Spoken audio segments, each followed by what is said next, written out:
of sound.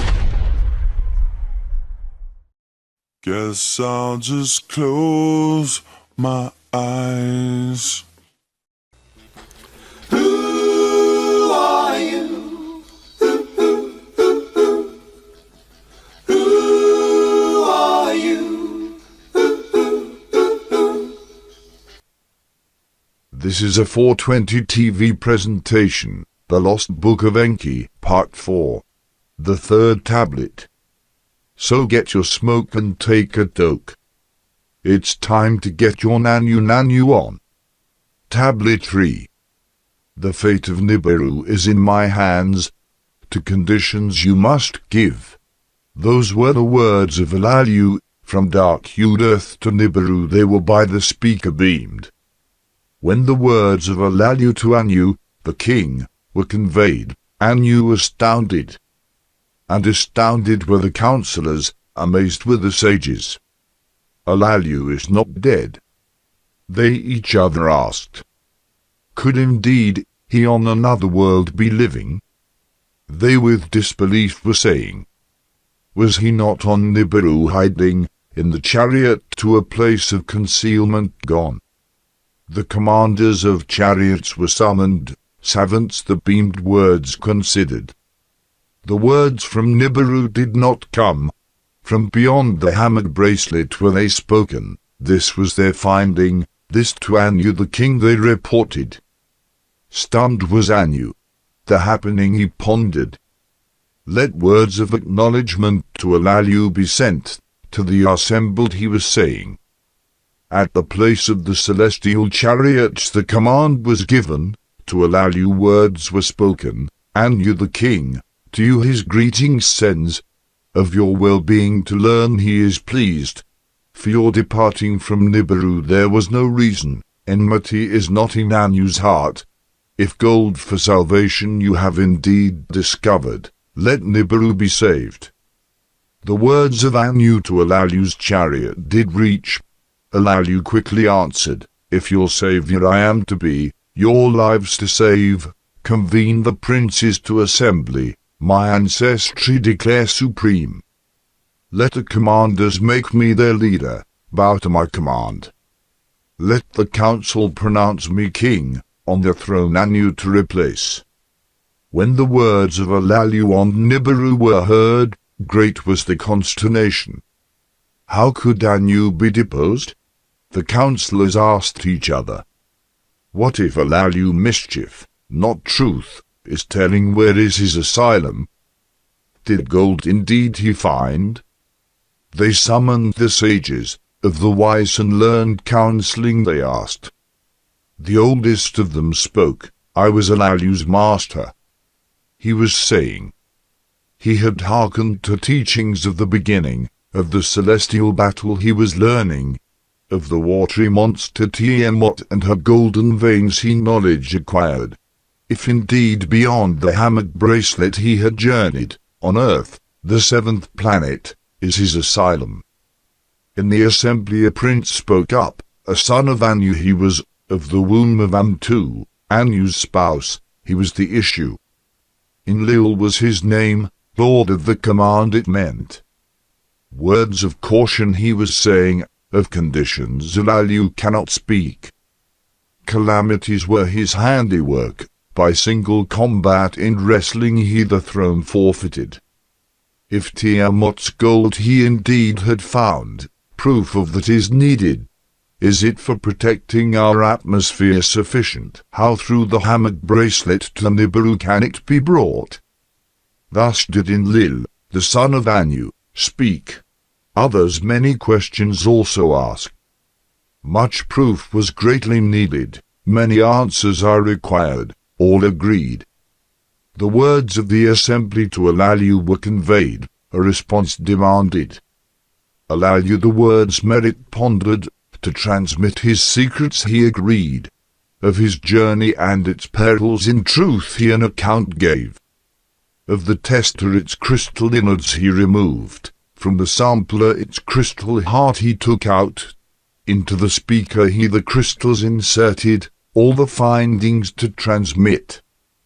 Now that proof has been delivered, declare me king, bow to my command and kiss my pinky ring. Come on, give it a little kiss, your bitches, he sternly demanded. The sages were aghast. With weapons of terror Alalu on Nibiru more havoc caused, with weapons of terror a path through the bracelet he blasted. Once in its circuit Nibiru that region passes, calamities Alalu is amassing. In the council there was much consternation. The kingship to alter was indeed a grave matter. Anu not by ancestry alone was king, by fair wrestling the throne he attained. In the assembly of the princes, a son of Anu stood up to speak. He was wise in all matters, among the sages renowned he was. Of the secrets of waters he was a master. He whose home is water, he was called. Of Anu he was the firstborn. To Damkina, Alalu's daughter, he was espoused. My father by birth is Anu the king, was saying. Alalu by marriage my father is. To bring the two clans into unison was my espousal's intention. Let me be the one in this conflict unity to bring. Let me Anu's emissary to Alalu be, let me be the one Alalu's discoveries to uphold.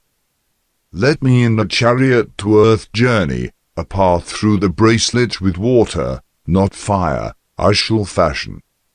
On earth, from the waters let me the precious gold obtain. To Nibiru back it will be sent. Let Alalu be king on earth, a verdict of the sages awaiting. If Nibiru it will save, let there be a second wrestling. Maybe this time both men could wear clothes so penises do not touch. Who shall Nibiru be ruled by, let it determine. The princes, the councillors, the sages, the commanders heard Ias's words with wonder. Full of wisdom they were, for conflict they solution found. Let it so be. Anu announced. Let Ia journey, let the gold be tested. Alalu a second time I shall then wrestle, let the winner be on Nibiru king. The words of decision to Alalu were conveyed. He pondered them and agreed, let Ia, my son by marriage, to earth come. Let gold from the waters be obtained, let it for salvation on Nibiru be tested. Let a second wrestling kingship by me or Anu settle. So be it. Anu in the assembly decreed. Enlil rose in objection, the king's word unalterable because the king Anu was the HNIC. You know. The head Norki in charge. Ia to the place of the chariots went, commanders and sages he consulted. The missions and dangers he contemplated, how to extract and bring the gold he considered. Alalu's transmission he carefully studied, Alalu for more testings the results he requested. A tablet of destinies for the mission he was fashioning. If water be the force, where could it be replenished? Where on the chariot will it be stored, how to force will it be converted? A full circuit of Nibiru did passing contemplations, a Shah of Nibiru in preparations past. The largest celestial chariot for the mission has been fitted, its circuit's destiny has been calculated, a tablet of destiny has been firmly fixed. 50 heroes will for the mission be required to journey to earth the gold to obtain. To the journey Anu his approval gave. The stargazers for the journey the right time to begin then selected. At the place of the chariots multitudes gathered, to bid farewell to the heroes and their leader did they come. Bearing eagles' helmets, carrying each a fisher's suit, the heroes the chariot one by one entered. The last to embark was Ia. To the gathering he bade farewell. Before his father Anu he knelt down, the king's blessing to receive. My son, the firstborn, a far journey you have undertaken, for us all to be endangered. let your success calamity from Nibiru banish. Go and in safety come back. So did Anu to his son speak a blessing, bidding him farewell. The mother of Ea, the one called Nin-Ul, to her heart embraced him. Why, after by Anu as a son to me you were given, did he with the restless heart you endow? Go and come back, the hazardous road traverse safely. To him she said. With tenderness Ea kissed his spouse, Damkina he without words embraced. Enlil with his half-brother locked arms. Be blessed, be successful. To him he said.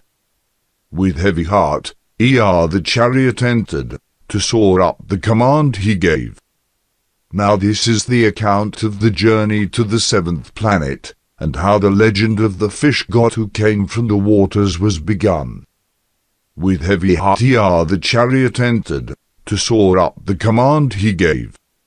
The commander's seat by Anzur, not by Ea, was occupied. Anzur, not Ea, was the chariot's commander.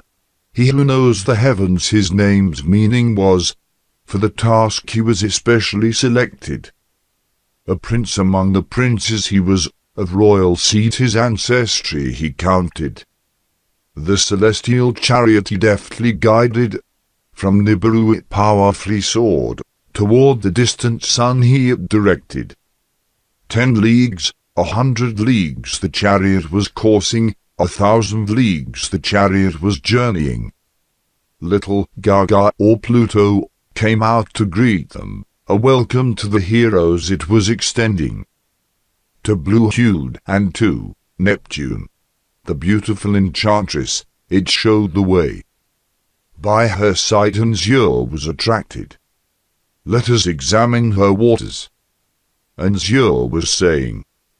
Ea to continue without stopping gave the word.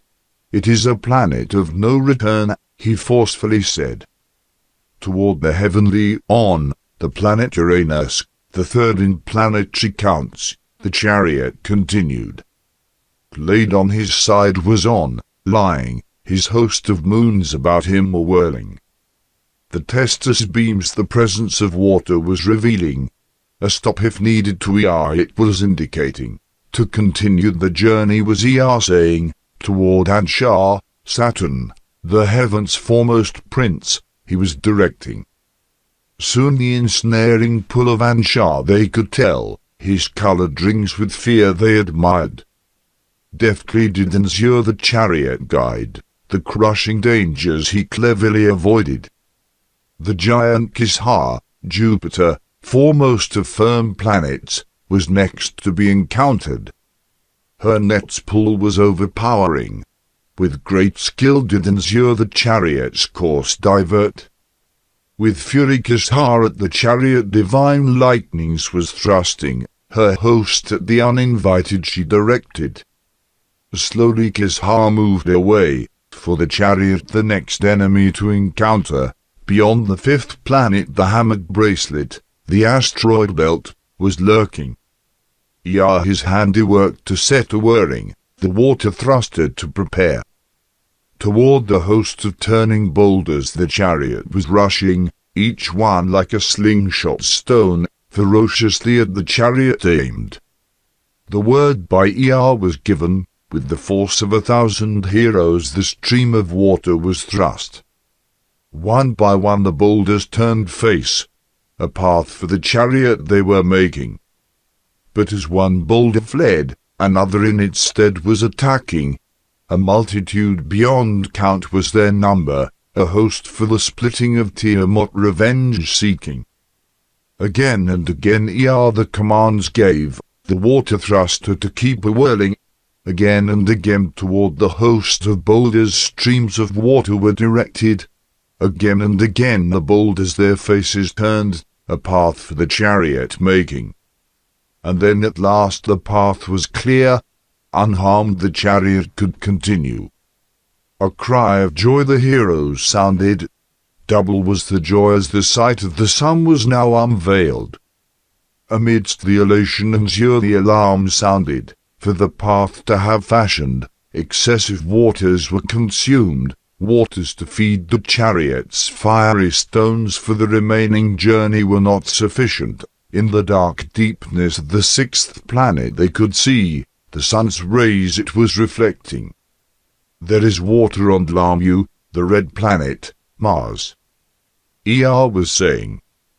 Can you bring the chariot down upon it? And he was asking.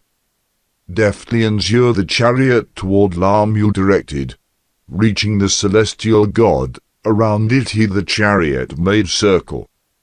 The planet's net is not great, it's polished to handle easy, and was saying. A sight to behold was Lamu, many-hued it was, snow-white was its cap, snow-white were its sands. Reddish-hued was its middle, in its midst lakes and rivers were a-glitter. Deftly and the chariot made travel slower, by a lakeside it gently came down. Ea and their eagles' helmets donned, to the firm ground they stepped down. On command that which water sucks extended, the chariot bowels with the lake's waters to fill. While the chariot was getting its fill of waters, Ea and the whereabouts examined. With tester and sampler, all that matters they ascertained, the waters were good for drinking, the air was insufficient. All was in the chariot's annals recorded, the need for the detour described. With its vigor replenished the chariot soared up, to benevolent Lamu farewell bidding. Beyond the seventh planet was making its circuit. Earth and its companion the chariot were inviting. In the commander's seat was without words. Ea too was silent. Ahead was their destination, its gold Nibiru's fate for salvation or doom containing. The chariot must be slowed or, in Earth's thick atmosphere it shall perish. And to Ea declared. Around Earth's companion, the moon, make slowing circles. Ea to him suggested. They circled the moon. By the vanquishing Nibiru in the celestial battle it prostrate and scarred was lying. Having the chariot thus slowed down, toward the seventh planet the chariot directed. Once, twice the Earth's globe, that's right globe, it certainly was not a flat Earth.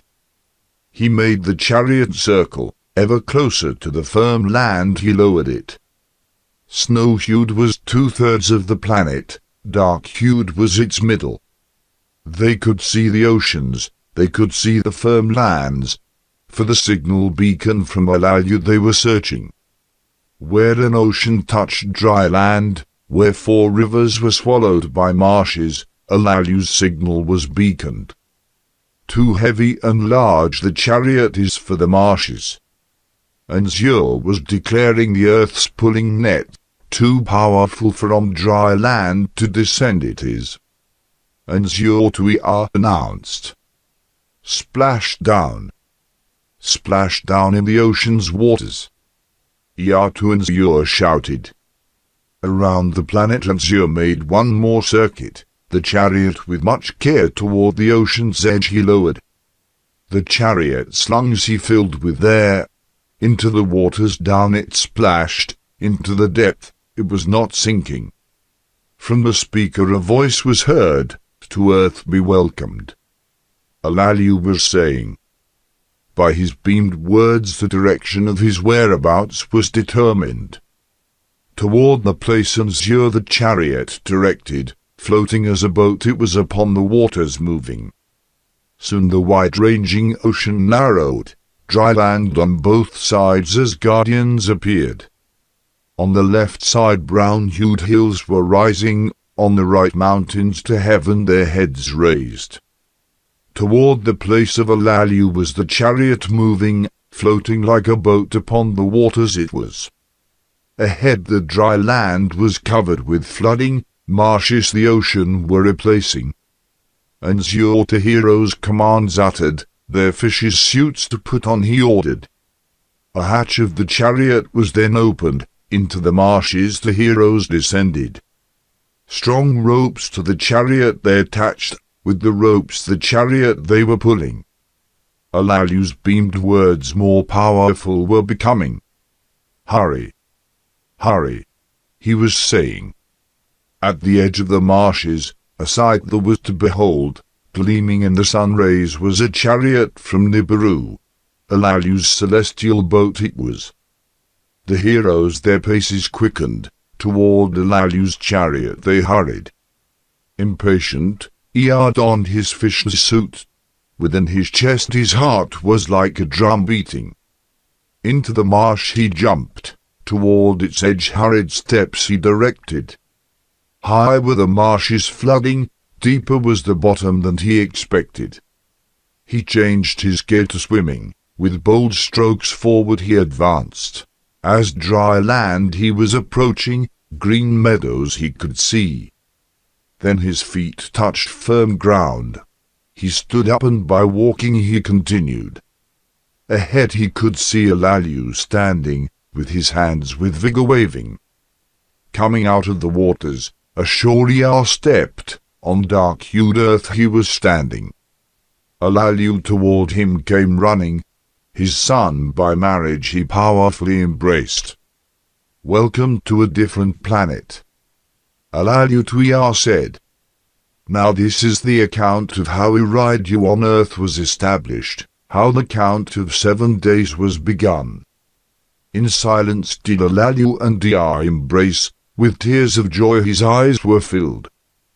Before him Ea bowed his head, respect for his father by marriage he was showing. In the marshes the heroes were advancing. More donned fishes' suits, more toward the dry land were rushing. "Keep the chariot afloat," Enzur was commanding. "In the waters anchor it, the mud ahead avoiding." Ashore stepped the heroes, before Alalu they bowed. Ashore came Enzur, the last the chariot to depart. Before Alalu he bowed, with him Alalu in welcome locked arms. To all who had arrived Alalu words of welcome spoke. To all who were assembled, Ea words of command spoke. "Here on earth I am the commander," he was saying. "On a life or death mission we have come. In our hands is Nibiru's fate." He looked about. For a place for encampment he was searching. Heap up soil, mounds fashioned there. Ea gave command, an encampment to set up.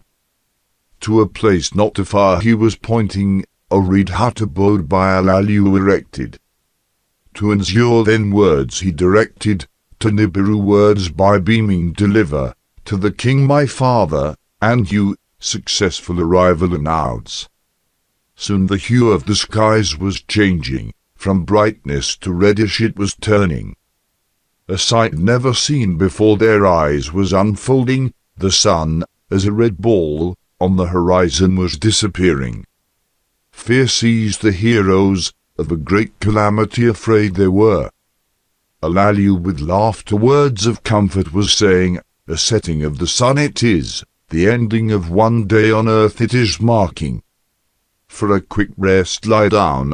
A night on earth is beyond imagining short. Before you expect the sun will an appearance make. On earth it will be morning.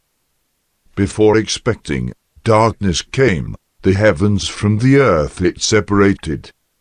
Lightnings the darkness pierced, rains the thunders followed. By winds were the waters blown, storms of an alien god there were.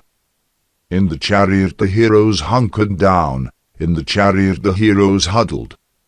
Resting to them did not come. They were greatly agitated. With quickened hearts the sun's return they awaited.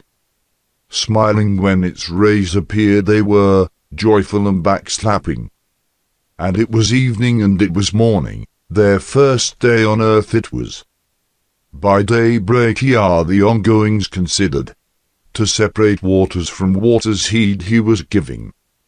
Enki he made of the sweet waters the master, drinking waters to provide. To the snake pond with Alalu he went, its sweet waters to consider. Evil serpents in the pond were swarming. So did Enki to Ea say. The marshlands Ea then contemplated, the abundance of rainwaters he weighed. And Bililu he placed in charge of the marshlands, to mark out the thicket of reeds him he directed. Enki in charge of ditches and dikes he placed, a boundary for the marshes to fashion, for the waters that from heaven rain a gathering place to make. Thus were the waters below from the waters above separated, marsh waters from sweet waters asunder were set. And it was evening and it was morning, the second day on earth it was. When the sun morning announced, the heroes their assigned tasks were performing. With Alalu, Ea to the place of grass and trees his steps directed, all that in the orchard grows, herbs and fruits after their kind to examine. To Asimud, his vizier, Ea questions was addressing, what is this plant? What is that plant? Him he was asking. Asimud, one of much learning, food that grows well he could distinguish. He tore a fruit for Ea, a honey plant it is. To Ea he was saying, one fruit he himself ate, one fruit Ea was eating. Of food that grows, by its good distinguished, Ea the hero guru put in charge. Thus were the heroes water and food provided. Satiated they were not. And it was evening and it was morning, the third day on earth it was. On the fourth day the winds ceased blowing, the chariot by waves was not disturbed. Let tools from the chariot be brought, let abodes in the encampment be built. Ea thus commanded. Kala in charge of mould and brick Ea appointed, from the clay bricks to fashion. Mushdamu to lay foundations he directed, dwelling abodes to erect. All day the sun was shining, the great light by day it was. By evening King Su, earth's moon, in fullness a pale light on earth it cast, a lesser light to rule the night, among the celestial gods accounted to be. And it was evening and it was morning, the fourth day on earth it was. On the fifth day Ea to Ninjasig, a boat, of reeds to fashion commanded, the measure of the marshes to take, the stretch of the swamp lands to consider. Almash, he who what in the waters swarms knows, who of fowl that fly has understanding, Almash as a companion Ea took, between good and bad to distinguish. Kinds that in the waters swarm, kinds that in the skies give wing, to Almash many were unknown. Bewildering was their number. Good were the carp, among the bad they were swimming. And Bililu, the marshland's master, Ea summoned. In Kimdu, in charge of ditch and dike, Ea summoned. To them he gave words, in the marshlands to make a barrier, with cannabrakes and green reeds an enclosure to fashion, fish from fish there separate, a trap for carp that from a net could not escape, a place whose snare no bird that is good for food could escape.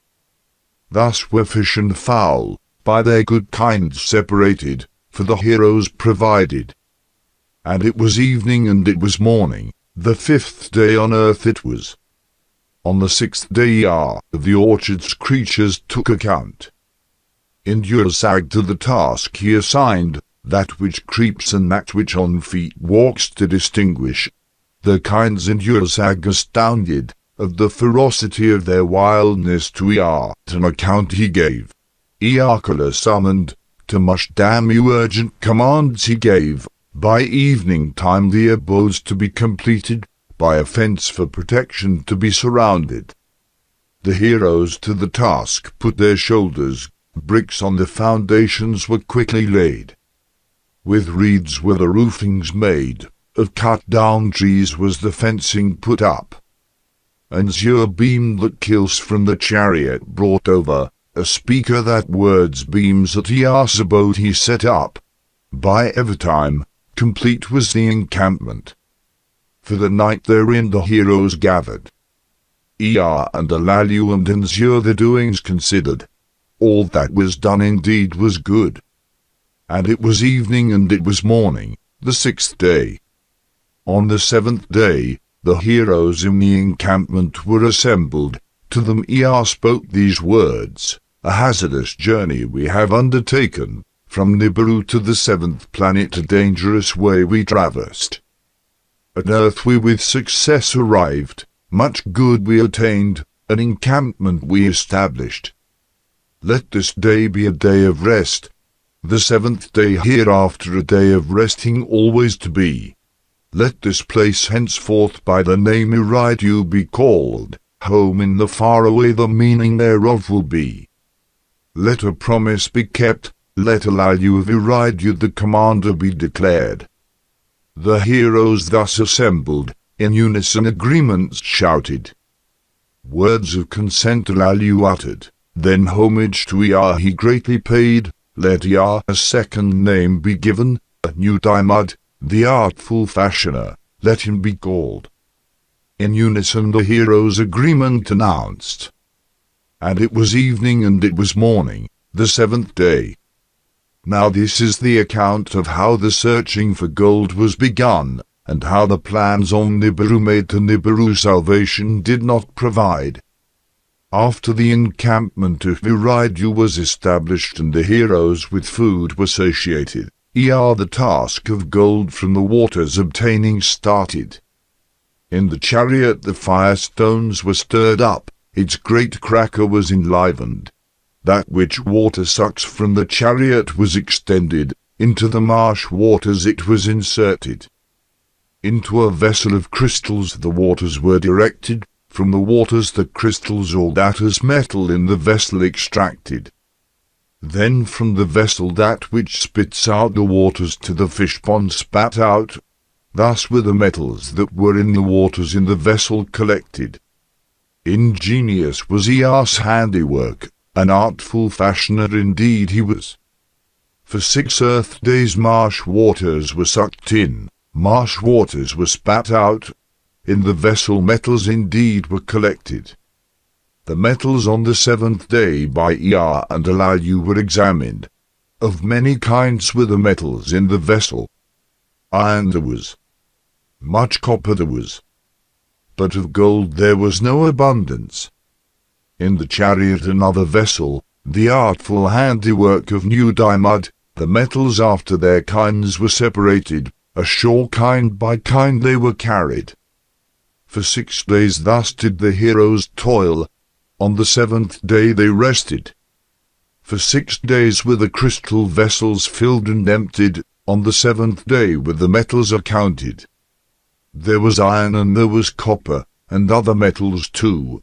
Of the gold, the smallest pile was accumulated. In the night times the moon waxed and waned. By the name month did Ea its circuit call. At month's very start, its luminous horn 6 days signified. By its half-crown the 7th day it announced. A day to rest it was. At midway by a fullness was the moon distinguished. Then it paused to become diminished. With the sun's course was the moon's circuit appearing. With earth's circuit it was its face revealing.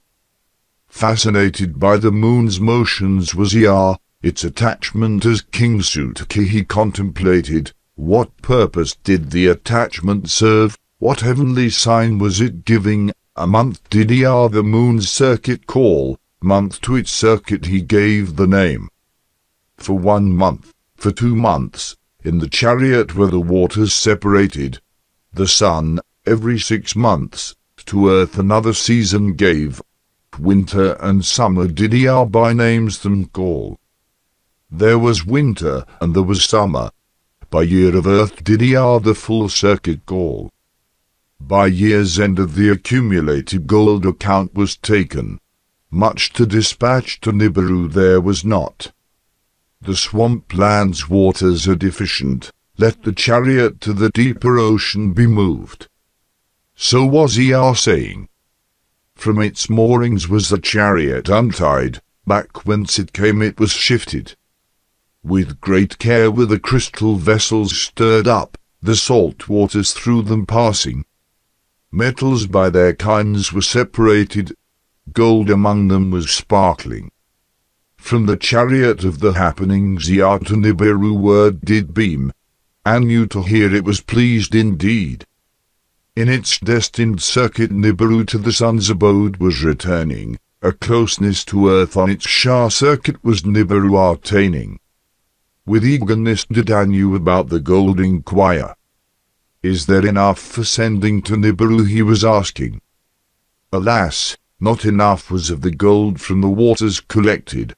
Let another Shah pass, let the quantity be doubled. Ea to Anu counselled. From the ocean's waters the obtaining of gold continued. In his heart Ea with apprehension was filling. From the chariot parts were hauled out, a sky chamber from them was assembled. Abgul, he who knows piloting, of the sky chamber to take charge he appointed. Daily in the sky chamber with Abgul did Ea upward soar, the earth and its secrets to learn. For the sky chamber an enclosure was constructed, by Alalu's chariot was it placed. Daily the crystals in Alalu's chariot did Ea study, what by their beams was discovered to understand. Whence does the gold come? He asked Alalu. Where on earth are Tiamat's golden veins? In the sky chamber with Abgul did Ea upward soar, the earth and its secrets to learn. Over great mountains they roamed, in the valleys great rivers they saw. Steppes and forests below were stretched, thousands of leagues was their reach. Vast lands separated by oceans they recorded, with the beam that scans the soils they penetrated. On Nibiru impatience was growing. Can gold protection provide? Was the outcry increasing? Assemble the gold, on Nibiru's nearing gold you must deliver. So did Anu to Ea command. Repair Alalu's chariot, for returning to Nibiru make it fit, for the Shah's completion make it ready. So was Anu saying. Ea his father's, the king, words was heeding. The repairing of Alalu's chariot he was contemplating. As the sky chamber one eve by the side of the chariot they landed, with Abgul the chariot they entered, a secret deed in the darkness to perform. The weapons of terror, the 7 of them, from the chariot they removed. To the sky chamber they took them, inside the sky chamber them to give hiding. By sunrise Ea with Abgul in the sky chamber soared, to another land was their direction. There, in a secret place, did Ea the weapons hide. In a cave, a place unknown, he stored them. Then to Ensure, Ea words of command gave, to repair Alalu's chariot he him directed, for returning to Nibiru to make it fit, by the Shah's completion to make it ready. Ensure, in the ways of chariot, greatly skilled, to the task his labours set, he made its thrusters hum again, its tablets he carefully considered. The absence of the weapons of terror he soon discovered. With anger Ensure cried out, Ea of their hiding away gave the explanation, forsworn is the weapon's use. Ea was saying, neither in the heavens nor on firm lands shall they ever be harnessed. Without them no passage through the hammock bracelet is safe. Ensure was saying, without them, without water thrusters, the danger is endurance surpassing. Alalu, of Iridu the commander, the words of Ea considered, to the words of Ensure heed he gave, the words of Ea by the council of Nibiru are attested. Alalu was saying, but without the chariot's return, Nibiru shall be doomed. Abgul, he who knows piloting, boldly toward the leaders stepped forward. I shall be the pilot, the dangers I shall valiantly face. He was saying. Thus was the decision made, Abgul shall be the pilot, and you on earth shall be staying. On Nibiru, the stargazers, the destinies of the celestial gods, contemplated an opportune day they were selecting. Into Alalu's chariot basketfuls of gold were carried. The forward part of the chariot Abgal entered, the commander's seat he occupied. From the chariot of Ea, to him Ea, a tablet of destiny gave. It shall be that which shows the way for you, by it the open pathway you shall find. The chariot's fire stones Abgal stirred up. Their hum like music was enthralling. The chariot's great cracker he enlivened, a reddish brilliance it was casting. Ea and Alalu, the multitude of heroes, were standing around, farewell to him they were bidding. Then the chariot with a roar heavenward rose, to the heavens it ascended. To Nibiru words of the ascent were beamed. On Nibiru there was much expecting. Next time. Synopsis of the fourth tablet. The Nibiruans hail even the small gold delivery. Tests of gold's use as an atmospheric shield succeed. Additional heroes and new equipment are sent to Earth. Gold extraction from the water continues to disappoint. Ea discovers gold sources that need deep mining in the obscure. Enlil, then Anu, come to Earth for crucial decisions. As the half-brothers quarrel, lots decide the tasks. Ea, renamed Enki, meaning Earth's master, goes to the obscure. Enlil stays to develop permanent facilities in the Eden. Thus the story of the eagle, Enlil, and the snake, Enki, begins. This has been a 420 TV presentation. Thanks for listening, and I will see you next time on 420 TV for Part 5. The fourth tablet. At the speed of sound. I guess I'll just close my eyes. 420 TV. Waking up one stoner at a time. Ha ha ha, yeah.